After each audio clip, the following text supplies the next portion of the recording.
Ritual 1. Egyptian Mummification Ritual Civilization. Ancient Egypt time period. C. 3100 BCE, 400 CE, over 3,000 years. Death in ancient Egypt wasn't an ending. It was a transition. The Egyptians believed that after death, a person's soul, called the Ka, continued to exist in another realm. But that soul needed a body to return to. Destroy the body, and you destroyed the soul forever. That's why mummification wasn't just a funeral practice. It was an act of salvation. The process took 70 days. Priests removed every organ except the heart, which the gods would weigh after death. The brain was pulled out through the nostrils with a hook. The body was packed in natron salt to dry it completely. Then it was wrapped in hundreds of meters of linen and sealed inside a coffin painted with protective spells. The priests who performed this ritual wore masks of Anubis, the jackal-headed god of the dead. They weren't just embalmers, they were gatekeepers between the living and the afterlife. Shocking fact. Over 70 million animals, cats, ibises, crocodiles, even beetles, were also mummified as offerings to the gods. Egypt was essentially a civilization-scale mummification machine.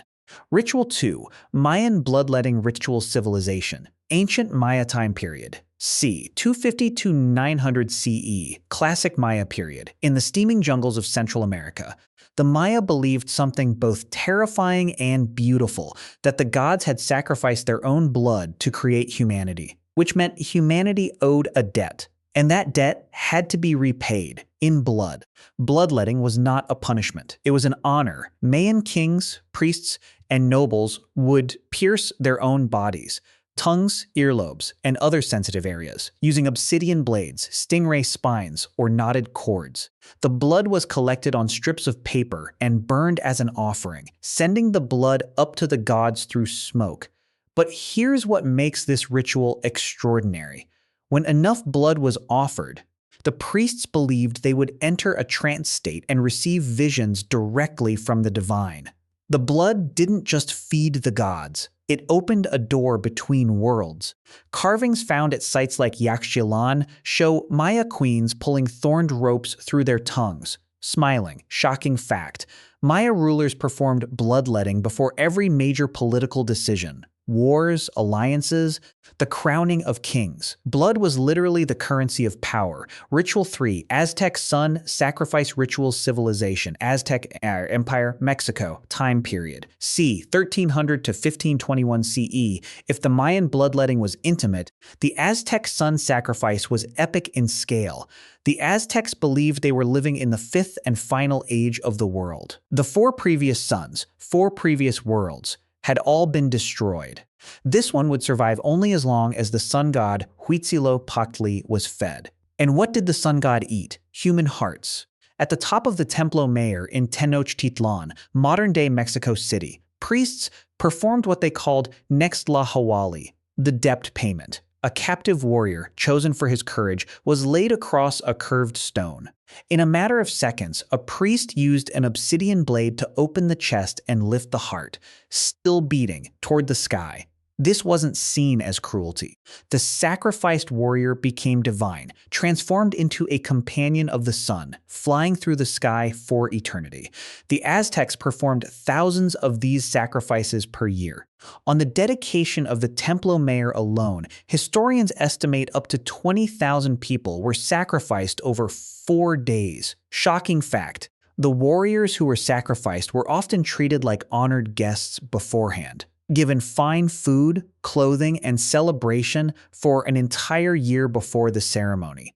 Ritual 4. Ancient Greek Oracle Ritual Civilization. Ancient Greece time period. C. 800 to 390 CNA. All ancient rituals were about blood. Some were about knowledge. High in the mountains of central Greece, at a place called Delphi, sat the most powerful woman in the ancient world. She had no army, no crown, no soldiers. But kings, generals, and emperors traveled weeks through dangerous terrain to hear her speak. She was the Pythia, the Oracle of Delphi. The Greeks believed the god Apollo had chosen this site because a great serpent named Python had once lived there. A chasm in the rock released sacred vapors from the earth itself. The Pythia would sit over this chasm on a three-legged stool, breathe the fumes, fall into a trance, and deliver the words of the god. Her prophecies were famously cryptic and almost always correct. When King Croesus of Lydia asked whether he should invade Persia, the oracle said, "If you cross the river, a great empire will fall." He crossed. A great empire fell. His own shocking fact. Modern geologists discovered that the chasm at Delphi releases ethylene gas, a sweet-smelling compound known to cause trance-like states. The oracle wasn't faking. She was genuinely altered. Ritual 5. Roman funeral ritual civilization.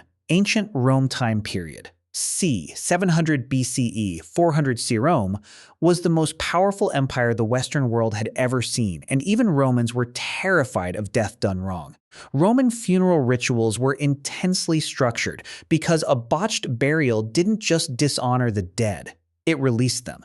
The Romans believed the spirits of the improperly buried, called lemures, wandered the earth as restless, dangerous ghosts. When a Roman died, the body was displayed for several days, surrounded by family and professional mourners called prophecies, hired women whose job was to weep loudly and dramatically. The louder the mourning, the more honor shown to the dead.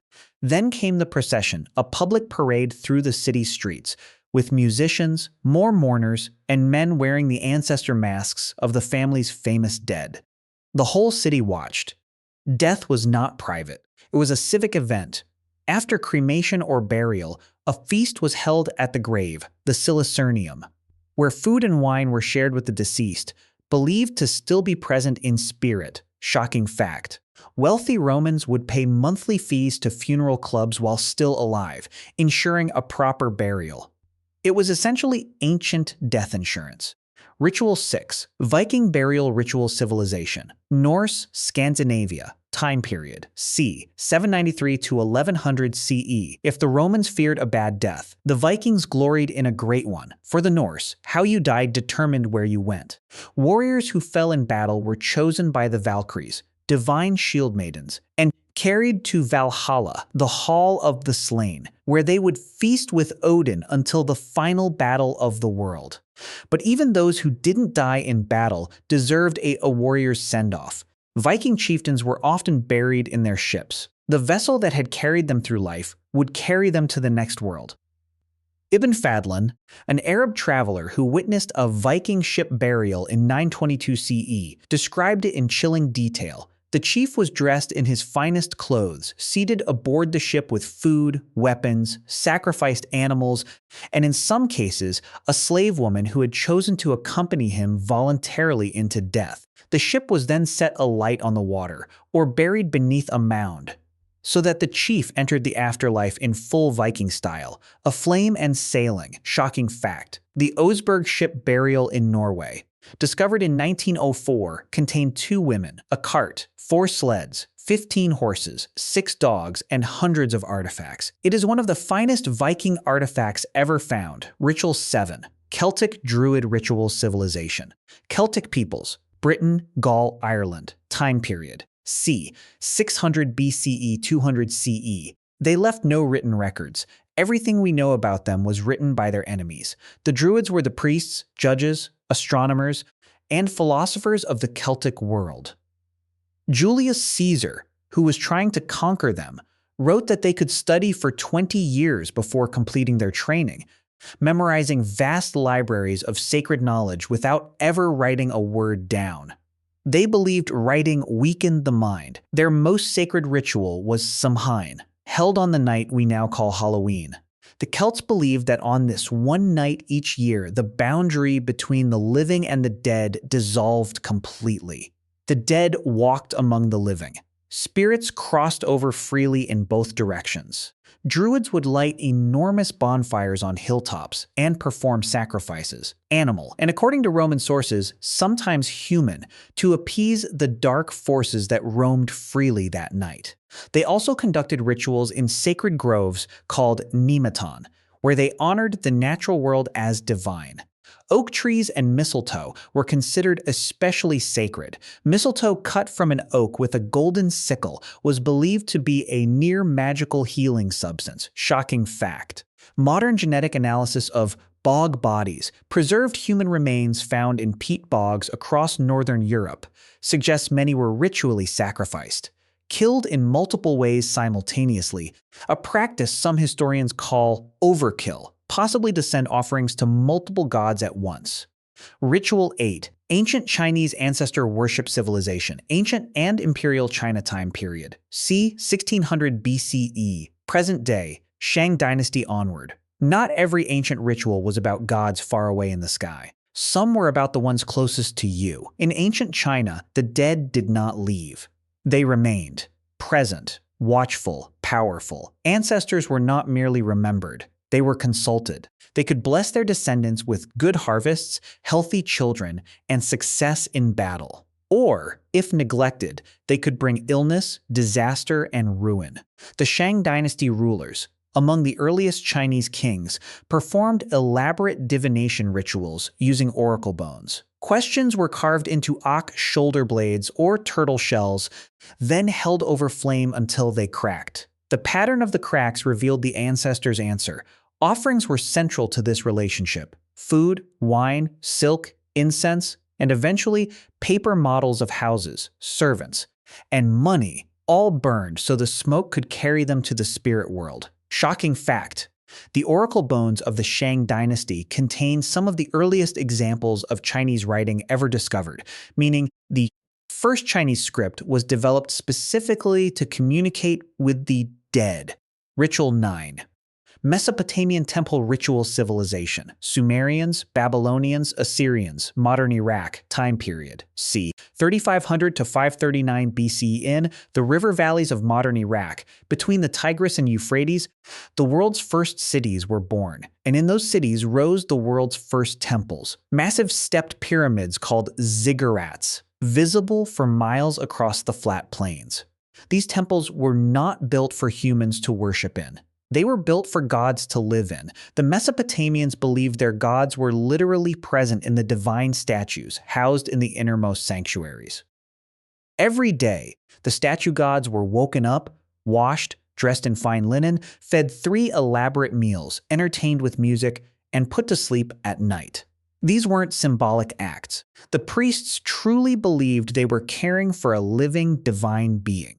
The most important ritual was the Akitu festival, the Babylonian New Year, a 12-day ceremony in which the king was symbolically stripped of his royal regalia, humiliated before the god Marduk, and then reinstated after demonstrating his piety.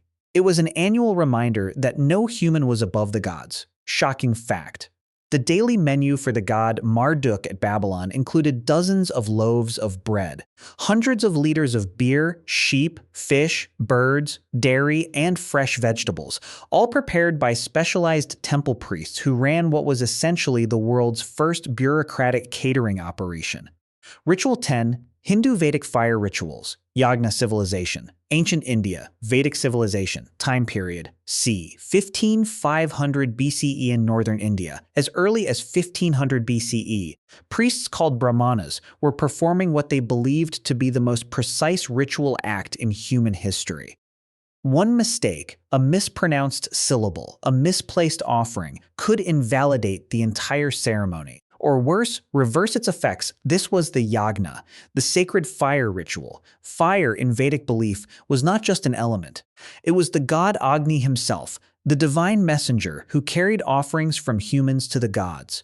When priests poured clarified butter, grain, spices, and sacred wood into the fire while chanting the Vedic hymns, Agni consumed these gifts and delivered them to the heavens. The rituals ranged from simple household fires to colossal ceremonies lasting years, involving hundreds of priests, thousands of offerings, and sacred enclosures built to precise geometrical specifications. The Ashvamedha, the horse sacrifice, was performed only by kings and signified total sovereignty over all the lands the released horse could wander.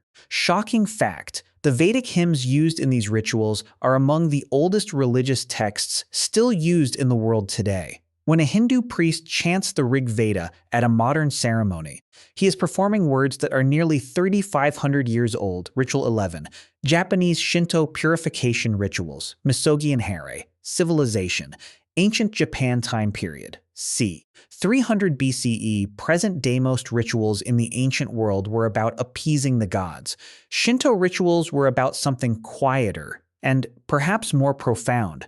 Shinto, Japan's indigenous spiritual tradition, does not have a founder or a sacred text. It is built around a single idea. The world is filled with kami, spirits present in mountains, rivers, trees, storms, and ancestors. Humans are not separate from this spiritual world. They are part of it, but human life, contact with death, illness, conflict, or even strong emotion, created kagare, a kind of spiritual pollution.